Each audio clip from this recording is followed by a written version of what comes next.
ಇಂದಿನ ನಮ್ಮ ಆಳವಾದ ಚರ್ಚೆಗೆ ಸ್ವಾಗತ. ಇಂದು ನಾವು ಒಂದು ರೀತಿಯಲ್ಲಿ ಸಮಯಯಾನ ಮಾಡಿ 17ನೇ ಶತಮಾನದ ಈಕ್ವೆಡಾರ್ನ ಕ್ವಿಟೋ ನಗರಕ್ಕೆ ಹೋಗೋಣ.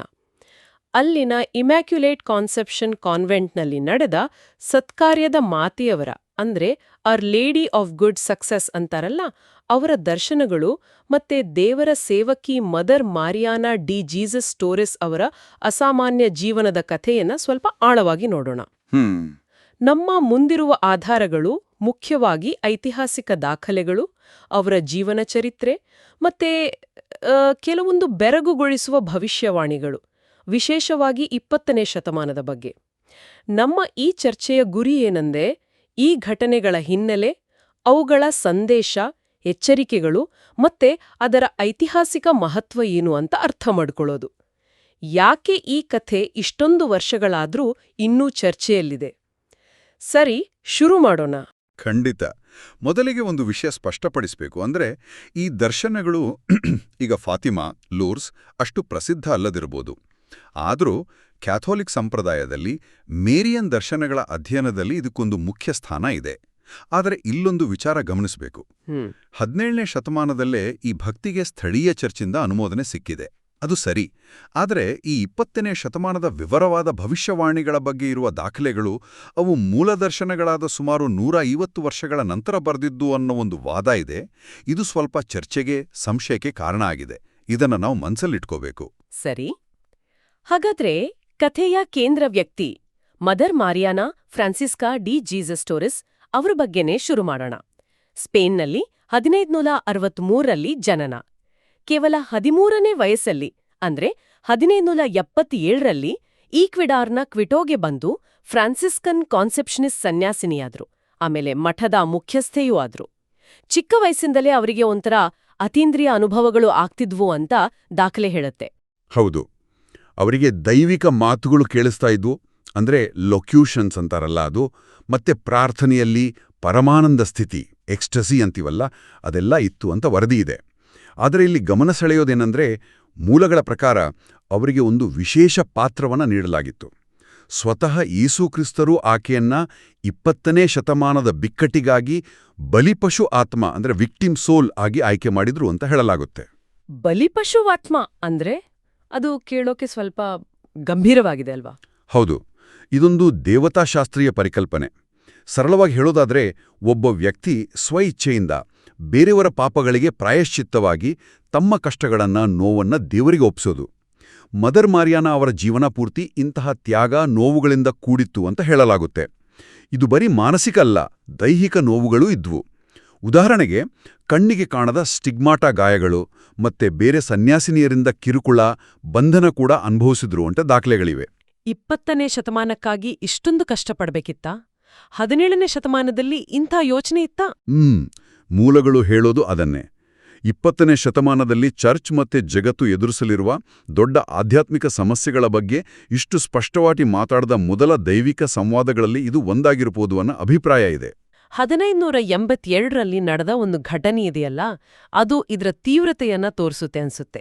ಮೂಲಗಳ ಪ್ರಕಾರ ಮದರ್ ಮಾರಿಯಾನಾಗೆ ಒಂದು ದರ್ಶನ ಆಯ್ತಂತೆ. ಯಾತನೆ ಇರೋ ಕ್ರಿಸ್ತ ಕಾಣಿಸ್ತಿದ್ರು. ಅವರ ತಲೆ ಮೇಲೆ 3 ಕತ್ತಿಗಳು ತೂಗ್ತಿದ್ವು. ಅವುಗಳ ಮೇಲೆ ನಾನು ಪಾಷಂಡತನ, ಧರ್ಮಭ್ರಷ್ಟತೆ ಮತ್ತು ಅಪವಿತ್ರತೆಯನ್ನ ಶಿಕ್ಷಿಸ್ತೇನೆ ಅಂತ ಬರ್ದಿತ್ತು. ಈ ಶಿಕ್ಷೆಗಳು 20ನೇ ಶತಮಾನಕ್ಕಾಗಿ ಅಂತ ಧ್ವನಿ ಕೇಳಿಸ್ತಂತೆ. ಹೌದು, ಇದು ಕಥೆಯ ಒಂದು ಮುಖ್ಯ ಘಟ್ಟ.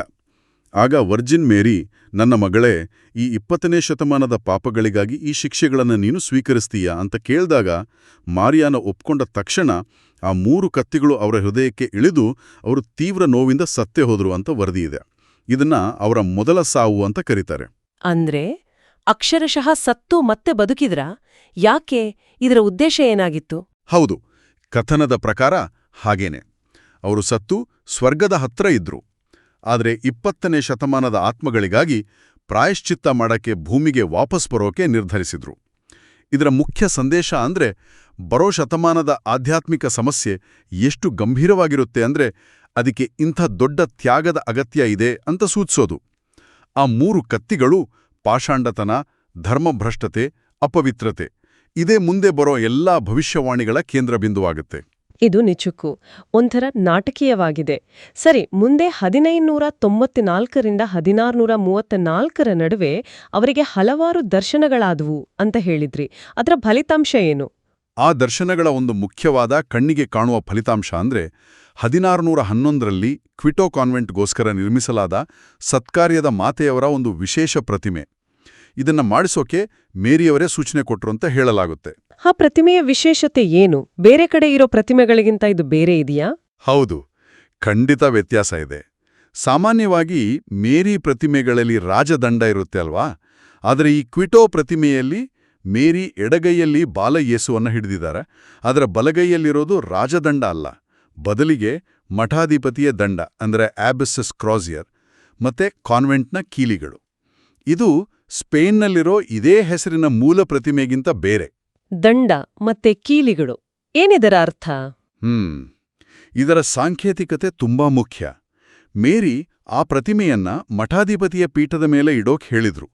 ಇದರರ್ಥ ತಾನೇ ಆ ಕಾನ್ವೆಂಟ್ನ ಮತ್ತೆ ವಿಸ್ತಾರವಾಗಿ ಚರ್ಚ್ನ ನಿಜವಾದ ಆಡಳಿತಗಾರ್ತಿ ಅಂತ ಸೂಚಿಸೋದು. ಮೂಲಗಳ ವ್ಯಾಖ್ಯಾನದ ಪ್ರಕಾರ ಇದು 20ನೇ ಶತಮಾನದಲ್ಲಿ ಬರುವ ನಾಯಕತ್ವದ, ಮುಖ್ಯವಾಗಿ ಧಾರ್ಮಿಕ ನಾಯಕತ್ವದ ವೈಫಲ್ಯಗಳ ಮುನ್ಸೂಚನೆ ಇರ್ಬೋದು. ಅಂದ್ರೆ ಮನುಷ್ಯ ನಾಯಕರು ವಿಫಲರಾದಾಗ ಮೇರಿನೇ ಆಧ್ಯಾತ್ಮಿಕ ಆಡಳಿತ ವಹಿಸ್ಕೊಳ್ತಾರೆ ಅನ್ನೋ ಸಂಕೇತ. ಆ ಪ್ರತಿಮೆ ನಿರ್ಮಾಣದ ಬಗ್ಗೆನೂ ಒಂದು ಪವಾಡದ ಕಥೆ ಇದೆ ಅಲ್ವಾ? ಹೌದು. ಶಿಲ್ಪಿ ಫ್ರಾನ್ಸಿಸ್ಕೋ ಡೆಲ್ ಕ್ಯಾಸ್ಟಿಲ್ಲೋ ಅದಕ್ಕೆ ಕೊನೆಯ ಬಣ್ಣ ಹಚ್ಚೋಕ್ ಹೊಡಿದ್ದಾಗ ಜನವರಿ 16, 1611ರ ಬೆಳಿಗ್ಗೆ ಸ್ವತಃ ಮೇರಿ, ದೇವದೂತರು ಮತ್ತೆ ಸಂತ ಫ್ರಾನ್ಸಿಸ್ ಜೊತೆ ಬಂದು ಪ್ರತಿಮೆಯನ್ನ ಪೂರ್ಣಗೊಳಿಸಿದ್ರು ಅಂತ ವರದಿಯಿದೆ. ಆ ಸಮಯದಲ್ಲಿ ಪ್ರತಿಮೆ ಜೀವಂತವಾಗಿ ಮ್ಯಾಗ್ನಿಫಿಕಾಟ್ ಗೀತೆಯನ್ನ ಹಾಡಿತು ಅಂತನೂ ಹೇಳಲಾಗುತ್ತೆ. ಆದರೆ ಇಲ್ಲಿ ಮುಖ್ಯವಾಗಿ ಗಮನಿಸಬೇಕಾದ ಅದರ ಸಂದೇಶ ಮತ್ತೆ ಸಾಂಕೇತಿಕತೆ. ಸರಿ, ಈ ದರ್ಶನಗಳಲ್ಲಿ ಭವಿಷ್ಯವಾಣಿಗಳ ಬಗ್ಗೆ ಹೇಳ್ದ್ರಿ. 19ನೇ ಶತಮಾನಕ್ಕೆ ಸಂಬಂಧಪಟ್ಟ ಹಾಗೆ ಕೆಲವು ನಿಖರವಾದ ಭವಿಷ್ಯವಾಣಿಗಳು ನಿಜವಾದವು ಅಂತ ಹೇಳಲಾಗಿದ್ಯಲ್ಲ, ಅವು ಯಾವುವು? ಹೌದು, ಮೂಲಗಳ ಪ್ರಕಾರ 17ನೇ ಶತಮಾನದಲ್ಲೇ ಕೆಲವು ನಿರ್ದಿಷ್ಟ ಐತಿಹಾಸಿಕ ಘಟನೆಗಳನ್ನ ಮುಂಚಿತವಾಗಿ ಹೇಳಲಾಗಿತ್ತು. ಒಂದು, ಆಗ ಸ್ಪ್ಯಾನಿಷ್ ಕಾಲೋನಿಯಾಗಿದ್ದ ಪ್ರದೇಶ ಈಕ್ವಿಡಾರ್ ಅಂತ ಹೆಸರು ಪಡೆದು ಇದು 1830ರಲ್ಲಾಯಿತು, ಸ್ವತಂತ್ರ ಗಣರಾಜ್ಯ ಆಗುತ್ತೆ 1832ರಲ್ಲಾಯಿತು. 2, 19ನೇ ಶತಮಾನದಲ್ಲಿ ಒಬ್ಬ ನಿಜವಾದ ಕ್ರಿಶ್ಚಿಯನ್ ಅಧ್ಯಕ್ಷ ಬರ್ತಾರೆ. ಅವರು ದೇಶವನ್ನ ಯೇಸುವಿನ ಪವಿತ್ರ ಹೃದಯಕ್ಕೆ ಸಮರ್ಪಿಸ್ತಾರೆ, ಆದ್ರೆ ಹುತಾತ್ಮರಾಗ್ತಾರೆ. ಇದು ಗೇಬ್ರಿಯಲ್ ಗಾರ್ಸಿಯಾ ಮೊರನೋ ಅವರ ವಿಷಯದಲ್ಲಿ ನಿಜವಾಯಿತು, 1875ರಲ್ಲಿ ಹತ್ಯೆ. 3, ಅದೇ ಶತಮಾನದಲ್ಲಿ ಪೋಪ್ 2 ಮುಖ್ಯ ಧರ್ಮಸೂತ್ರಗಳನ್ನ ಅಂದ್ರೆ ಡಾಗ್ಮಾಸ್ ಘೋಷಿಸ್ತಾರೆ. ಮೇರಿಯ ನಿರ್ಮಲ ಗರ್ಭೋತ್ಪತ್ತಿ 1854 ಮತ್ತೆ ಪೋಪ್ರವರ ದೋಷಾತೀತತೆ 1870. 4, ಈ ಘೋಷಣೆ ಮಾಡಿದ ಪೋಪ್ ಪಯಸ್ 9 ವ್ಯಾಟಿಕನ್ನಲ್ಲಿ ಸೆರೆಯಾಳಾಗಿರುತ್ತಾರೆನೋ ಸೂಚನೆನೂ ಇತ್ತು. ಅಬ್ಬಾ, ಇಷ್ಟು ನಿಖರವಾದ ಭವಿಷ್ಯವಾಣಿಗಳು 17ನೇ ಶತಮಾನದಲ್ಲೇ! ಇದು ನಿಜಕ್ಕೂ ಆಶ್ಚರ್ಯ. ಇದರ ಮಹತ್ವ ಏನು?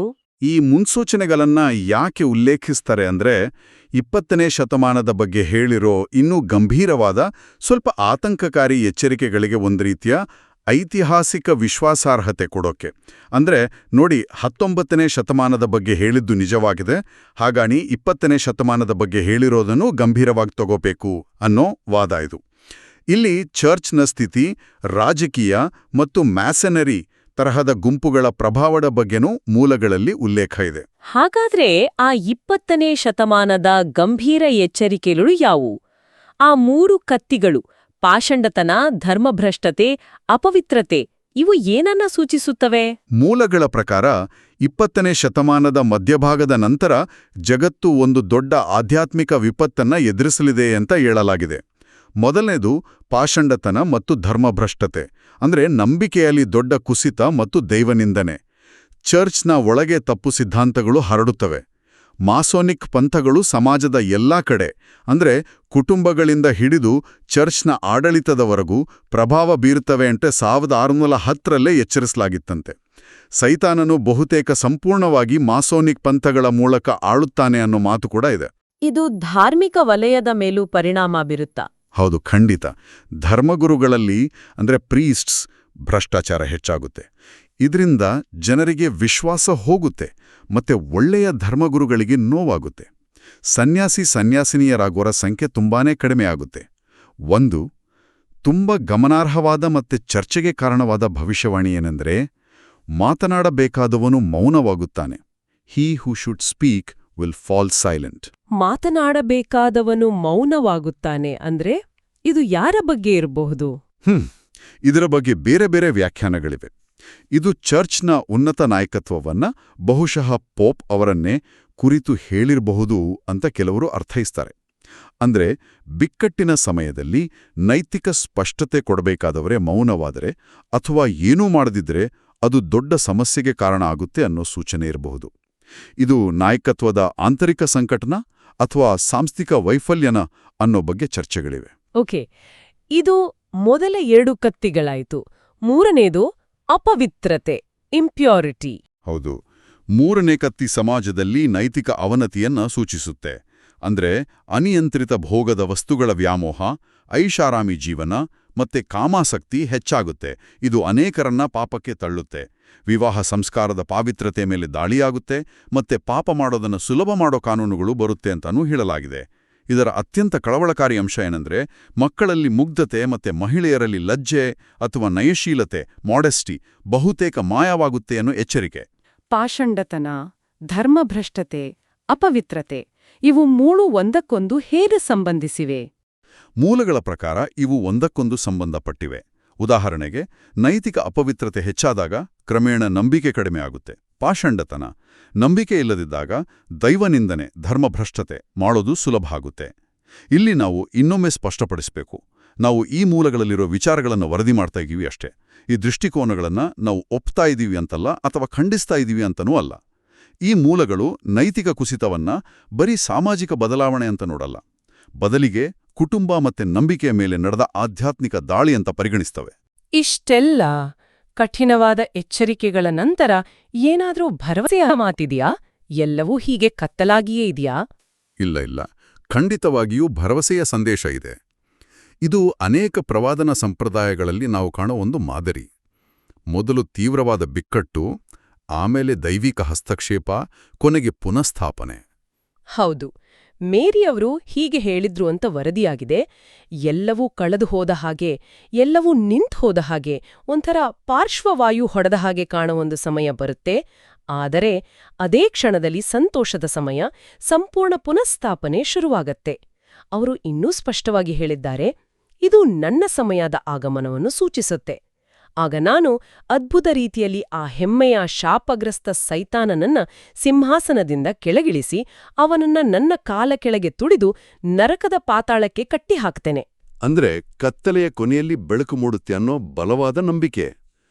ಈ ಪುನಃಸ್ಥಾಪನೆಯ ಸಮಯದಲ್ಲಿ ಧಾರ್ಮಿಕ ಜೀವನದಲ್ಲಿ ಶುದ್ಧೀಕರಣ, ಸನ್ಯಾಸತ್ವಕ್ಕೆ ಹೊಸ ಚೈತನ್ಯ ಮತ್ತೆ ಮೂಲ ನಿಯಮಗಳಿಗೆ ವಾಪಸ್ ಹೋಗೋದು ಸಂಭವಿಸುತ್ತೆ ಅಂತನೂ ಹೇಳಲಾಗಿದೆ.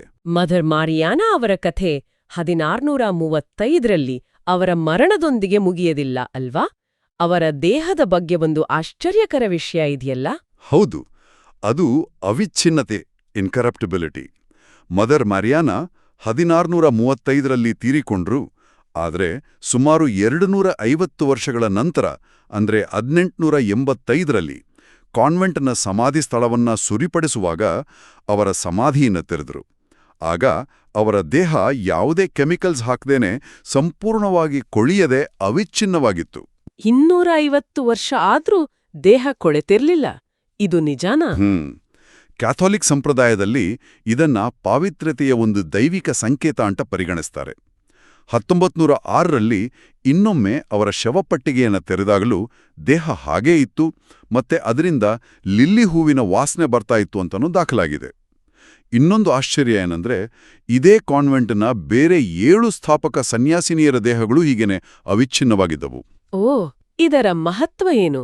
ಅವರು ಯಾವ ಶತಮಾನಕ್ಕಾಗಿ ತ್ಯಾಗ ಮಾಡಿದ್ರೋ ಆ ಶತಮಾನದ ಆರಂಭದಲ್ಲೇ 1906 ಅವರ ದೇಹ ಹೀಗೆ ಸಿಕ್ಕಿದ್ದು ಇದು ಕಾಕತಾಳೀಯಾನಾ? ನಂಬುವರ ಪ್ರಕಾರ ಇದು ಕಾಕತಾಳೀಯ ಅಲ್ಲ.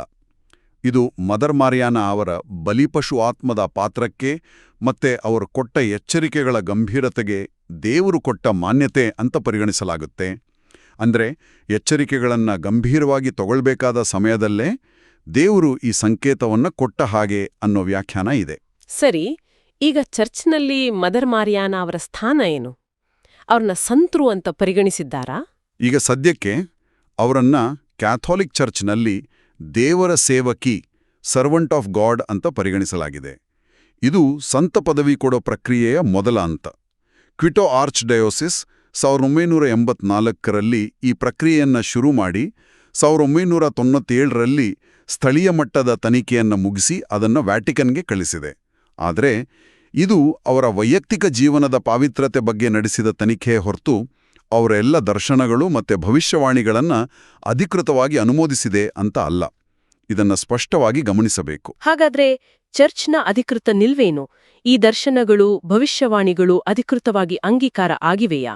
ಇಲ್ಲಿ ನಾವು ಒಂದು ಬಹಳ ಮುಖ್ಯವಾದ ವ್ಯತ್ಯಾಸವನ್ನು ಗುರುತಿಸಬೇಕು. ಕ್ವಿಟೋದಲ್ಲಿನ ಸತ್ಕಾರ್ಯದ ಮಾತೆಯ ಮೇಲಿನ ಭಕ್ತಿ ಮತ್ತೆ ಆ ಪವಾಡ ಸದೃಶ್ಯ ಎನ್ನಲಾದ ಪ್ರತಿಮೆಗೆ ಸ್ಥಳೀಯ ಬಿಷಪ್ಗಳಿಂದ 17ನೇ ಶತಮಾನದಲ್ಲೇ ಅನುಮೋದನೆ ಸಿಕ್ಕಿದೆ. ಆ ಪ್ರತಿಮೆಗೆ 20ನೇ ಶತಮಾನದಲ್ಲಿ 2 ಬಾರಿ ಕ್ಯಾನಾನಿಕಲ್ ಕಿರೀಟಧಾರಣೆಯನ್ನು ವಿಶೇಷ ಗೌರವವನ್ನು ಕೊಟ್ಟಿದ್ದಾರೆ. ಇದು ಒಂದು ಭಕ್ತಿಯ ಸ್ಥಳ ಮತ್ತೆ ಪ್ರತಿಮೆಯ ಮಹತ್ವವನ್ನು ಗುರುತಿಸುತ್ತೆ. ಓಕೆ, ಆದ್ರೆ ಭವಿಷ್ಯವಾಣಿಗಳ ಬಗ್ಗೆ? ಅದೇ ಮುಖ್ಯವಾದ ವ್ಯತ್ಯಾಸ. ಈ ಅನುಮೋದನೆಗಳು ಭಕ್ತಿಯನ್ನ ಪ್ರೋತ್ಸಾಹಿಸುತ್ತವೆ, ಸರಿ. ಆದರೆ ಮದರ್ ಮಾರಿಯಾನ ಅನುಭವಿಸಿದ್ರು ಅಂತ ಹೇಳಲಾಗುವ ಎಲ್ಲಾ ದರ್ಶನಗಳ ಅಥವಾ ನಿರ್ದಿಷ್ಟವಾಗಿ 20ನೇ ಶತಮಾನದ ಭವಿಷ್ಯವಾಣಿಗಳ ಸತ್ಯಾಸತ್ಯತೆಯನ್ನ ಅಧಿಕೃತವಾಗಿ ದೃಢೀಕರಿಸೋದಿಲ್ಲ.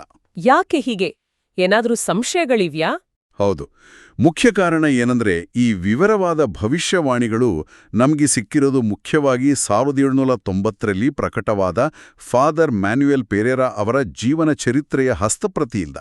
ಇದು ದರ್ಶನಗಳು ನಡೆದಿದೆ ಎನ್ನಲಾದ ಸಮಯದಿಂದ 1634ರವರೆಗೆ ಸುಮಾರು 150 ವರ್ಷಗಳ ನಂತರ ಬರೆದಿತ್ತು. ಹಾಗಾಗಿ 17ನೇ ಶತಮಾನದ ಮೂಲ ದಾಖಲೆಗಳಲ್ಲಿ ಈ ಎಲ್ಲ ವಿವರಗಳು ಎಷ್ಟರ ಮಟ್ಟಿಗೆ ಇದ್ದುವು ಅನ್ನೋದರ ಬಗ್ಗೆ ಐತಿಹಾಸಿಕವಾಗಿ ಮತ್ತೆ ಕ್ಯಾನಾನಿಕಲ್ ಆಗಿ ಸಂಶಯಗಳು, ಚರ್ಚೆಗಳು ನಡೀತಾನೇ ಇವೆ. ಇನ್ನೊಂದು ವಿಷಯ ಸ್ಪಷ್ಟಪಡಿಸ್ಬೇಕು.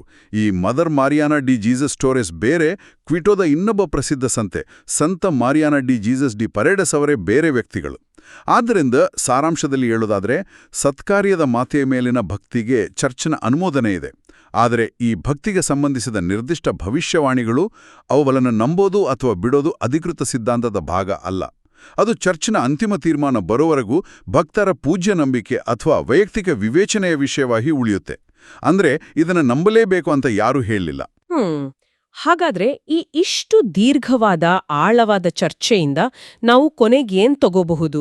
17ನೇ ಶತಮಾನದ ಕ್ವಿಟೋದಲ್ಲಿ ನಡೆದ ಘಟನೆಗಳು, ಮದರ್ ಮಾರಿಯಾನಾ ಅವರ ತ್ಯಾಗದ ಜೀವನ, ನಿಖರ ಅಂತ ಹೇಳಲಾಗುವ 19ನೇ ಶತಮಾನದ ಭವಿಷ್ಯವಾಣಿಗಳು, 20ನೇ ಶತಮಾನದ ತೀವ್ರ ಎಚ್ಚರಿಕೆಗಳು, ಅಪಾಷಂಡತನ, ಧರ್ಮಭ್ರಷ್ಟತೆ, ಅಪವಿತ್ರತೆ, ಆಮೇಲೆ ಪುನಃಸ್ಥಾಪನೆಯ ಭರವಸೆ, ಅವರ ದೇಹದ ಅವಿಚ್ಛಿನ್ನತೆ, ಇವೆಲ್ಲ ಸೇರಿ ಒಂದು ಸಂಕೀರ್ಣವಾದ ಆದ್ರೆ ನಮ್ಮನ್ನ ಯೋಚನೆಗೆ ಹಚ್ಚುವ ಕಥೆಯನ್ನ ಹೇಳ್ತವೆ. ಖಂಡಿತ.